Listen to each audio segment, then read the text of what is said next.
Selamat datang di Tan Hari Channel. Channel tentang novel-novel yang sedang viral saat ini. Mohon bisa di-like dan subscribe ya. Terima kasih. Setelah merobek lapisan ruang dan waktu, Chen Ping akhirnya mencapai surga ke-8. Meskipun lambat dan sangat berat, Chen Ping juga menggunakannya untuk melatih dirinya. Setibanya di Istana Raja Dewa, Ling Qi melihat Chen Ping dan segera menyambutnya. Tuan Istana keempat, apa yang terjadi sehingga Anda harus datang ke surga ke-5 untuk menemuiku? Chen Ping bertanya pada Ling Xi.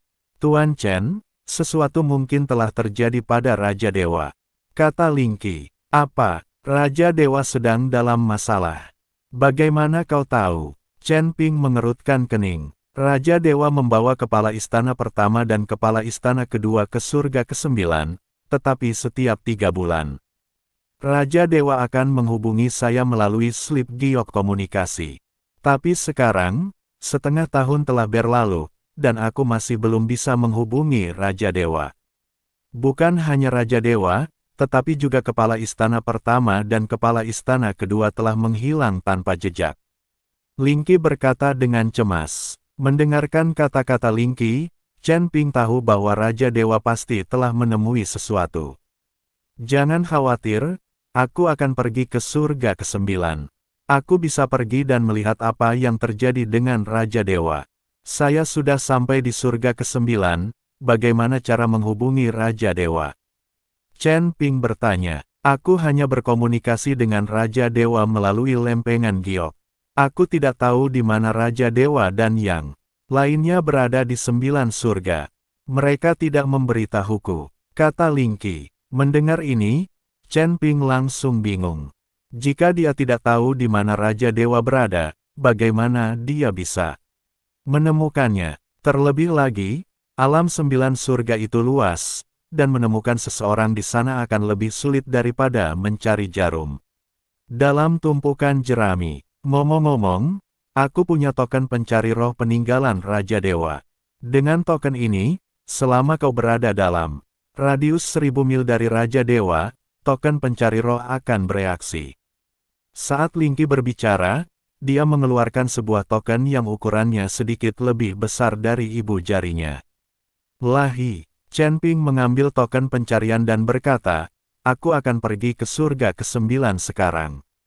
Awasi Istana Raja. Terlepas dari apakah ia dapat menemukan Raja Dewa, Chen Ping harus pergi ke 9 surga. Sekarang kuil Dewa berada di bawah kendalinya, Chen Ping tidak bisa mengabaikannya begitu saja. Pada saat yang sama, setelah mengikuti Raja Elblis Awan Merah begitu lama, dan telah pergi ke 9 surga, akan lebih baik jika saya dapat membantu Raja Elblis Awan Merah memulihkan tubuh fisiknya. Tuan Chen, 9 langit penuh bahaya, harap berhati-hati. Ling Qi menatap Chen Ping dengan cemas. Merasakan ekspresi khawatir Ling Qi, Chen Ping tiba-tiba teringat apa yang dikatakan Ling Sui kepadanya. Tuan Istana keempat, apakah kau punya perasaan padaku? Tanya Chen Ping terus terang. Ling Qi terkejut, lalu wajahnya sedikit memerah. Chen Ping yang dulu dia abaikan, kini telah menggugah hatinya. Tuan Chen, jika Anda dapat membawa Raja Dewa kembali ke surga ke-8, saya bersedia berkultivasi bersama Anda. Dan membiarkan Tuan Chen menikmati kebahagiaan. Suara Ling Qi selembut dengungan nyamuk, tetapi Chen Ping mendengar setiap katanya. Kalau begitu, sebaiknya kamu bersiap. Setelah Chen Ping selesai berbicara, dia mengayunkan pedang pembunuh naganya, yang langsung merobek kekosongan. Melihat Chen Ping tidak pergi ke surga ke-9 melalui lorong hampa, melainkan dengan paksa merobek ruang dan waktu untuk pergi ke sana, Ling Qi langsung menjadi khawatir. Chen Ping, apa kau sudah gila? Pergi ke surga ke-9 dan kau berani menghancurkan ruang dan waktu dengan paksa. Raja Elblis Awan Merah terkejut melihat Chen Ping tidak pergi ke surga ke-9 melalui lorong kehampaan. Senior, meskipun ini agak lambat, anggap saja ini sebagai kultivasi. Chen Ping menyeringai. Kau memang jenius. Raja Iblis Awan Merah menghela napas, lalu melanjutkan, karena kau akan pergi ke 9 Surga dan datang ke wilayahku, aku harus memberimu sedikit hadiah sebagai tanda terima kasihku. Hadiah sambutan. Hadiah sambutan apa? Chen Ping terkejut, tidak tahu hadiah sambutan macam apa yang bisa diberikan oleh Raja Iblis Awan Merah, yang telah lama menjadi setitik jiwa, kepadanya. Raja Iblis Awan Merah tidak berbicara, tetapi duduk diam di lautan kesadaran Chen Ping. Tak lama kemudian Chen Ping menyadari ada titik cahaya yang perlahan muncul di ruang waktu di hadapannya. Saat titik cahaya itu membesar, gulungan rune emas terungkap di dalamnya. Sekarang aku akan membacakan mantranya. Kau hanya perlu membaca mantranya, dan seseorang menemuimu dan membawamu ke surga ke-9. Akan datang. Itulah yang dikatakan oleh Raja Iblis Awan Merah. Siapa itu? Tanya Chen Ping penasaran. Tentu saja, dia mantan bawahanku. Mengingat situasiku saat ini, aku tidak bisa lagi mengaktifkan gulungan rune ini, jadi hanya kau yang bisa mengoperasikannya. Setelah selesai berbicara, Raja Iblis Awan Merah memberitahukan mantranya kepada Chen Ping. Chen Ping mencoba melafalkan mantra, dan tanda emas di titik cahaya itu tampak menyala, mengeluarkan gumpalan asap hijau. Saat asap biru menghilang, pusaran besar muncul di tempat asap menghilang. Di dalam pusaran itu, perlahan muncullah sesosok. Sosok itu terkejut saat melihat Chen Ping. Siapa kamu? Bagaimana kamu bisa mendapatkan sertifikat emas dari Sekte Surgawi Yama kami? Sosok itu tampak bingung. Namaku Chen Ping. Aku butuh bantuanmu sekarang. Kau tidak akan melanggar sumpahmu, kan? Chen Ping menanyakan sosok itu. Tentu saja tidak. Sekte Surgawi Yamaku adalah yang paling terpercaya. Karena kau memiliki gulungan emas kami, aku akan segera mengirim seseorang untuk menjemputmu dan membawamu ke surga ke-9. Tetapi dengan kekuatanmu, apa yang akan kau lakukan jika pergi ke surga ke-9? Sosok itu bingung. Apa yang dilakukan Chen Ping, seorang kultivator alam abadi tingkat 2, pergi ke surga ke-9? Anda harus tahu bahwa bahkan para kultivator terburuk di surga ke-9 setidaknya berada di peringkat ke-8. Alam manusia abadi. Aku punya dendam terhadap aula jalan jahat, jadi aku pergi ke 9 surga untuk membuat masalah bagi mereka. Chen Ping mengatakan kebenaran. Aula kejahatan. Suara sosok itu jelas berubah. Mendengar suara pihak lain, Chen Ping mengerutkan kening. Apakah Sekte Surgawi Yamamu takut dengan aula jalan jahat? Kalau kamu takut, jangan khawatirkan aku. Aku sendiri yang akan pergi ke surga ke-9. Chen Ping sengaja menggunakan psikologi terbalik. Sekte Surgawi Yamaku tidak pernah takut pada siapapun. Tunggu di sini sebentar, dan aku akan segera mengirim seseorang. Setelah sosok itu selesai berbicara, ia perlahan menghilang, bersama pusarannya. Setelah sosok itu menghilang, Chen Ping bertanya kepada Raja Iblis Awan Merah, Senior, apakah semua anggota Sekte Surgawi Yama adalah bawahanmu? Kurasa para ahli di Sekte Surgawi Yama tidak kalah kuat darimu, kan? Hehe, Raja Iblis Awan Merah terkekeh, aku hanya membantu Sekte Surgawi Yama sekali, dan mereka memberiku gulungan emas. Mereka bukan bawahanku. Aku hanya membual. Kamu hampir selesai, dan kamu masih punya mood untuk menyombongkan diri. Chen Ping terdiam sesaat. Tepat saat Chen Ping sedang menunggu orang-orang dari Sekte Surgawi Yanluo, sosok gelap yang telah dilukainya dan diusirnya telah tiba di dimensi lain. Di hadapannya berdiri 5 orang, yang pemimpinnya adalah seorang pria paruh baya dengan pedang panjang di punggungnya. Di belakang lelaki paruh baya itu terdapat 4 lelaki berpakaian hitam, yang mukanya ditutupi kain hitam, sehingga tidak dapat melihat jelas raut wajah mereka. Bawahanmu memberi hormat kepada Yang Mulia Raja Dharma. Sosok gelap itu langsung berlutut di tanah. Bagaimana kabarnya? Tetua Agung dan seorang Yang Mulia Surgawi telah meninggal di surga ke-8, dan Pangeran Penyihir juga telah meninggal. Tahukah kau siapa dalang Chen Ping? Saya bertanya dengan suara dingin, kata Raja Dharma. Aku tidak tahu, tapi ketika aku melihat Chen Ping, dia sendirian, tanpa seorang pun yang membantu. Itulah yang dikatakan sosok bayangan itu. Bagaimana mungkin dia membunuh tetua agung dan yang mulia surgawi tanpa bantuan apapun? Rajamu, menyipitkan matanya, apakah kau melawannya? Mereka bergerak, tapi aku tidak sebanding dengan mereka dan terluka oleh Chen Ping. Pedang di tangan Chen Ping bukanlah pedang biasa, aku terluka olehnya, kata sosok bayangan itu. Limbah, rajamu mendengus dingin dan berkata, sepertinya aku harus pergi dan menemui Chen Ping sendiri.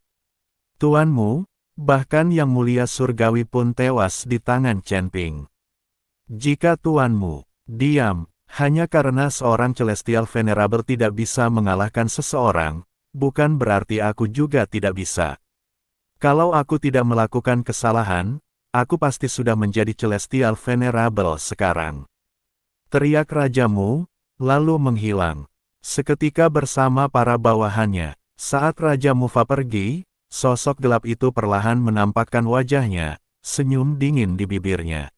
Pada saat ini, Chen Ping berdiri dengan tenang di ruang dan waktu yang agak sunyi itu, dikelilingi oleh keheningan yang mematikan.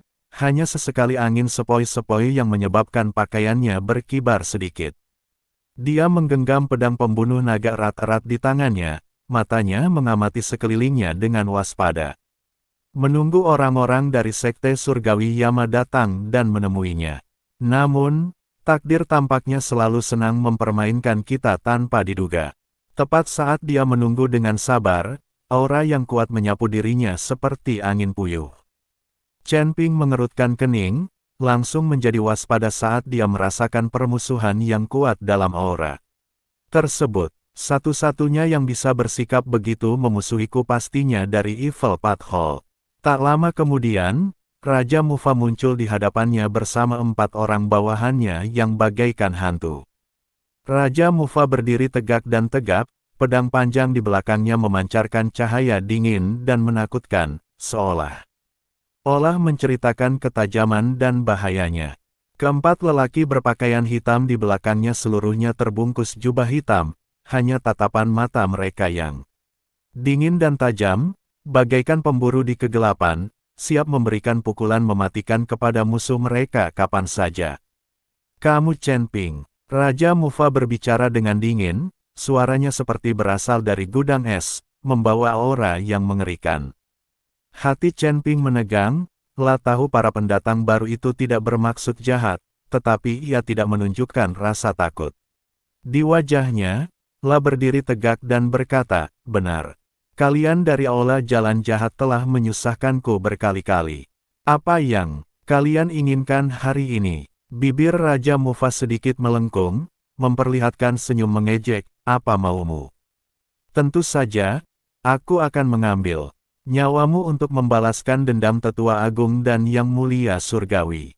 Dengan itu, dia mengayunkan pedang panjangnya, dan aura pedang yang tajam melesat ke arah Chen Ping bagai kilat. Chen Ping bereaksi sangat cepat, lah dengan cepat menghindar ke samping, dan energi pedang menggores pakaiannya, meninggalkan bekas yang dalam di kehampaan di belakangnya. Chen Ping diam-diam merasa khawatir. Kekuatan rajamu ini memang tak bisa diremehkan. Hanya dengan satu tebasan pedang ini, ia merasakan tekanan yang luar biasa. Hanya itu saja yang kau punya. Chen Ping mendengus dingin, menjentikkan pedang pembunuh naga, dan cahaya pedang kemasan melesat ke langit, melancarkan serangan balik ke arah rajamu. Melihat ini, mata Raja Mufa berkilat jijik, lah menangkis dengan pedang panjangnya, menetralkan cahaya pedang Chen Ping. Sesaat kemudian, dia melintas dan muncul di hadapan Chen Ping bagaikan hantu, pedang panjangnya yang membawa kekuatan guntur, menusuk ke arah dada Chen Ping. Chen Ping terkejut, lah tak menyangka Raja Dharma begitu cepat, ia tak sempat menghindar. Di saat kritis itu, dia buru-buru menoleh ke samping, menghindari luka yang fatal, namun pedang panjang itu tetap saja melukai bahunya dengan parah, dan darah langsung mengotori pakaiannya. Darah menetes dari sudut mulut Chen Ping, alisnya berkerut, dan gelombang kemarahan membuncah dalam dirinya. Dia tahu bahwa ada kesenjangan kekuatan yang signifikan antara dirinya dan Raja Mufa, tetapi saat ini dia tidak punya jalan keluar dan hanya bisa bertarung sampai mati. Tepat ketika Raja Mufa hendak menyerang Chen Ping lagi, cahaya hitam melesat di langit bagaikan meteor. Segera, setelah itu, seorang wanita berpakaian hitam muncul di hadapan semua orang bersama 10 pria berpakaian putih. Wanita itu memiliki sosok yang anggun dan wajah yang dingin dan cantik. Rambutnya yang panjang dan hitam berkibar, tertiup angin, membuatnya tampak seperti peri di langit malam. Dia memegang cambuk hitam panjang di tangannya, cambuk itu berkilau dengan cahaya dingin, seolah-olah mengandung kekuatan tak terbatas. Siapa kamu? Ketika Raja Mufa melihat wanita berpakaian hitam dan teman-temannya yang tiba-tiba muncul, dia mengerutkan kening dan bertanya dengan dingin. Wanita berpakaian hitam itu melirik dingin ke arah Mufawang dan yang lainnya, lalu berkata dengan dingin, "Kami dari Sekte Surgawi Yama." Pria ini memegang voucher emas dari Sekte Surgawi Yama kami dan berada di bawah perlindungan sekte kami. Kalian tidak boleh menyakitinya. Mendengar ini, Raja Mufa tersenyum mengejek, Sekte Surgawi Yanluo. Aku sarankan kalian pergi saja dan jangan ganggu pekerjaan balai jalan jahat kami. Kalau tidak, jangan salahkan kami karena bersikap tidak sopan. Wajah wanita berpakaian hitam itu menggelap, kilatan amarah muncul di matanya. Memangnya kenapa kalau istana jalan jahat, Sekte Surgawi Yamaku tidak bisa dianggap remeh? Jika kau ingin menyakiti orang ini hari ini, pertama-tama kau harus melangkahi mayat-mayat Sekte Surgawi Yama kita. Mendengar ini, wajah rajamu berubah sangat buruk, lah tidak menyangka orang-orang dari Sekte Surgawi Yama begitu tidak tahu berterima kasih hingga berani menentang olah jalan jahatnya. Karena kau sedang mencari kematian, jangan salahkan kami. Dengan teriakan nyaring, Raja Mufa mengayunkan pedang panjangnya, dan keempat pria berpakaian hitam di belakangnya langsung menyerbu ke arah murid-murid Sekte Surgawi Yama. Pertarungan sengit pun terjadi seketika. Meskipun jumlah murid Sekte Surgawi Yama sedikit, mereka semua adalah elit. Mereka tak kenal takut dan mengacungkan senjata, terlibat dalam pertempuran sengit dengan para pria berpakaian hitam dari aula jalan jahat. Perempuan berbaju hitam itu tak mau kalah. Dengan kibasan cambuk panjangnya, ia menerjang Raja Mufa bagai naga hitam. Raja Mufa mencibir dan dengan ringan menangkis cambuk itu dengan pedang panjangnya. Hanya itu saja yang kamu punya. Aku mengejek, kata Raja Dharma, lalu sosoknya melesat, menyerbu ke arah wanita berpakaian hitam bagai kilat. Wanita berpakaian hitam itu terkejut, dia tidak menyangka rajamu bisa secepat itu. Dia dengan cepat menghindar ke samping, dan pada saat yang sama mengayunkan cambuk panjangnya, bertujuan untuk melilitkannya di sekitar kaki Raja Dharma. Raja Mufa bereaksi sangat cepat, lah menyentuh tanah dengan ringan menggunakan jari-jari kakinya dan melayang ke udara, menghindari serangan cambuk panjang itu. Segera setelah itu, dia mengayunkan pedang panjangnya dan aura pedang yang tajam melesat ke arah wanita berpakaian hitam itu. Wanita berpakaian hitam itu buru-buru mengayunkan cambuk panjangnya, menetralkan energi pedang. Namun pada saat ini, empat pria berpakaian hitam dari aula jalan jahat menyerbu ke depan para pengikut Sekte Surgawi Yama dan terlibat pertarungan jarak dekat dengan mereka. Dalam sekejap, pedang saling beradu dan teriakan pertempuran memenuhi udara.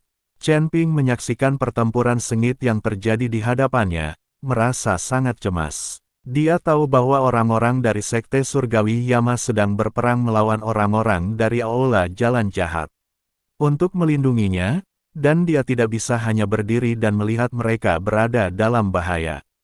Tidak, aku tidak bisa hanya duduk di sini dan menunggu kematian. Chen Ping menggertakkan giginya, menahan rasa sakit di bahunya, dan mengacungkan pedang pembunuh naga untuk Bergabung dalam pertempuran, kedatangannya sangat meningkatkan moral para pengikut sekte surgawi Yanluo. Bersama Chen Ping, mereka bertempur dengan gagah berani melawan serangan kuil jalan jahat. Akan tetapi, orang-orang di aula jalan jahat memang kuat, dan seiring berjalannya waktu, para pengikut sekte surgawi Yama perlahan mulai goyah. Seorang murid sekte surgawi Yama ditikam di dada oleh seorang pria berpakaian hitam dari aula jalan jahat, menjerit. Dan jatuh ke tanah. Tidak, wanita berpakaian hitam itu sangat sedih melihat rekannya terluka. Dia meraung dan mengayunkan cambuknya lebih ganas lagi, menyerang para lelaki berpakaian hitam dari Evil Path Hall. Namun saat ini, Raja Mufa telah melihat kelemahan wanita berpakaian hitam itu. Dia melesat maju, muncul di belakang wanita berpakaian hitam itu bagaikan hantu, pedang panjangnya berkilauan. Dengan aura yang ganas saat dia menusukkannya ke punggung wanita itu. Hati-hati, melihat ini, Chen Ping sangat terkejut, buru-buru mengacungkan pedang pembunuh naga dan menyerang Mufawang. Untuk menghentikan serangannya, namun, Raja Mufa terlalu cepat, dan Chen Ping tidak punya waktu untuk menghentikannya. Tepat saat pedang panjang itu hendak menusuk punggung wanita berpakaian hitam itu, dia tiba-tiba menghindar. Menghindari serangan yang mematikan, namun pedang itu masih meninggalkan luka yang dalam di lengan bawahnya. Kakak senior, seorang murid sekte surgawi Yama sangat cemas saat melihat wanita berpakaian hitam terluka. Pada saat ini, beberapa murid sekte surgawi Yama telah meninggal satu demi satu, dan murid-murid yang tersisa.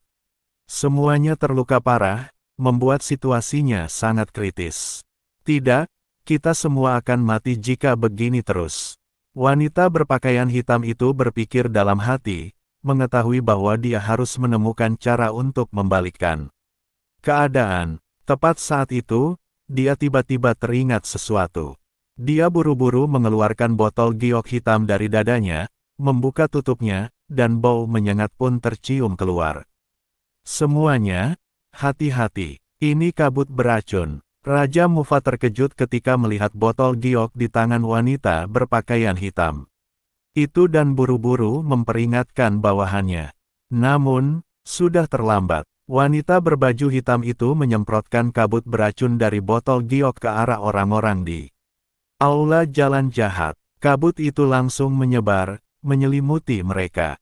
Batuk-batuk, penduduk kuil jalan jahat batuk-batuk tiada henti akibat kabut beracun, dan pandangan mereka pun menjadi kabur. Sekarang saatnya, semuanya menyerang. Jahat, wanita berpakaian hitam itu berteriak dan mengacungkan cambuk panjangnya, menyerang orang-orang dari aula jalan. Mendengar teriakan wanita berpakaian hitam itu, para pengikut sekte surgawi Yama dan Chen Ping buru-buru mengacungkan senjata mereka dan menyerbu ke arah orang-orang di aula jalan jahat. Di bawah naungan kabut beracun, mereka untuk sementara memperoleh keunggulan. Tetapi Raja Mufa ternyata kuat dan ia segera bangkit kembali. Mengayunkan pedang panjangnya, dan aura pedang yang tajam menghalau kabut beracun itu. Kemudian, ia melesat, maju dan menyerang wanita berbaju hitam itu. Perempuan berbaju hitam itu terhempas oleh pedang Raja Mufa. Wajahnya sangat pucat, dan ia menyeka darah dari sudut mulutnya. Mereka telah mengerahkan segenap kemampuan mereka, tetapi mereka tidak sebanding dengan Raja Dharma di hadapan mereka. Chen Ping menatap wanita terluka berpakaian hitam itu dan terdiam. Apa sebenarnya yang terjadi dengan sekte surgawi Yama ini? Mereka tampaknya cukup kuat, tetapi orang-orang yang mereka kirim untuk menjemput mereka tidak begitu cakap. Mereka mengalahkan musuh dalam jumlah, namun tetap kalah. Maaf, aku tidak bisa melindungimu. Wanita berpakaian hitam itu menatap Chen Ping dan berkata dengan sedikit malu. Kalian pergi saja, orang-orang ini mengejarku. Aku akan menghadapi mereka sendiri. Chen Ping menyuruh orang-orang dari sekte surgawi Yama untuk pergi. Lagi pula, orang-orang dari aula jalan jahat menargetkan diri mereka sendiri dan tidak akan menghentikan orang-orang dari sekte surgawi Yama. Kami tidak akan pergi kecuali kami mati. Misi kami adalah membawamu ke surga ke-9. Wanita berpakaian hitam itu menggelengkan kepalanya. Chen Ping mendesah, kalau begitu, mari kita tunggu sampai mati bersama. Melihat Chen Ping dan yang lainnya telah berhenti berjuang, rajamu tertawa dingin dan berkata, Chen Ping, jika kau memanggil nama orang kuat di belakangmu sekarang, kau mungkin masih hidup.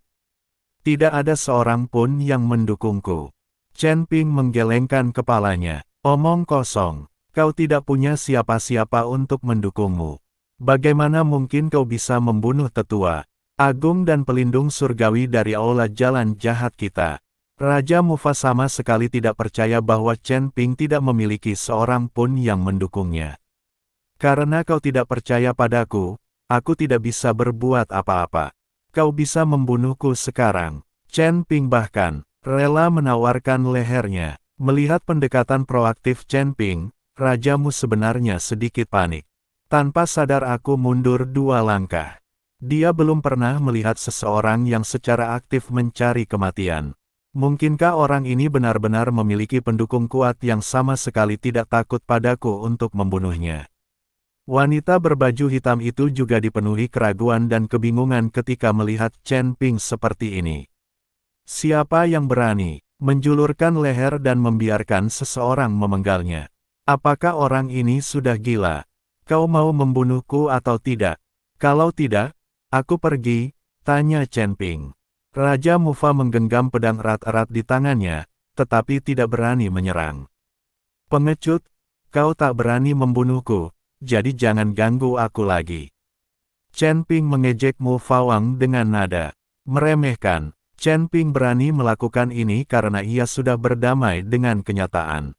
Karena ia bukan tandingan rajamu, lebih baik ia bertaruh daripada dipukuli sampai mati. Dia bertaruh bahwa Tuan Si akan turun tangan ketika hidupnya dalam bahaya dan tidak akan pernah membiarkan sesuatu terjadi padanya. Seandainya Tuan Si tidak muncul, aku pasti sudah membunuhnya dengan satu tebasan pedang. Usaha itu akan cepat dan mudah, jauh lebih baik daripada menghajarnya perlahan-lahan sampai mati.